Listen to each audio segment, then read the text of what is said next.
Sa CCTV footage nga kuha sa gasolinahan sa Molo, Iloilo City, makita ang lalaki nga kasubong ginapaypay sini ang nagapadulong nga motorized jeepney. Apang nagdiretso ang motorized jeepney kag nagbunggo sa mga bollards ng gasolinahan. Nadala sa ama ng ining mga signboard.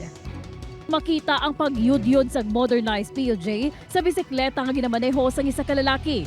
Natabong aksidente pasado alas 7 kainas ang aga. Kita ko malang pag liko sang modernized. Kita ko ginadoso yung bike, tingin lagan ko pa dasaw kag pulpugon kaya bi ko ano basi blaway sa katulapangod may ginadoso sa. Iwan ko yung kabalo nga stock na sa Galayap. Alin sa Mohon Terminal nga may ruta padulong sa Mandurriao ang modernized jeepney nga may mga sakay nga pasahero. Samtang padulong naman sa Molo Plaza ang nagabisikleta nga si alias Noel ginabanta 50 anyos.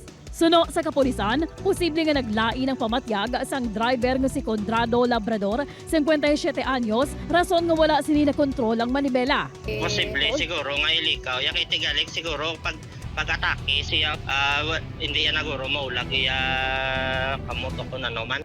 Bangod sa impact sang pagyudyod, nakaagom sang pila sa tiyan si alias Noel. Subong lang nga hapon ging kumpirma sa kapulisan nga ginbawian ini sang kabuhi. Suno sa safety officers ang kooperatiba sang driver, maayo pang pamatyag sini antes ng duty. Ginahikot na sang kumpanya ang paghatag sang bulig pinansyal sa pagpabulong sa duha. Upod kay Cirilo Renduque, Tess or Dallas. One Western Visayas.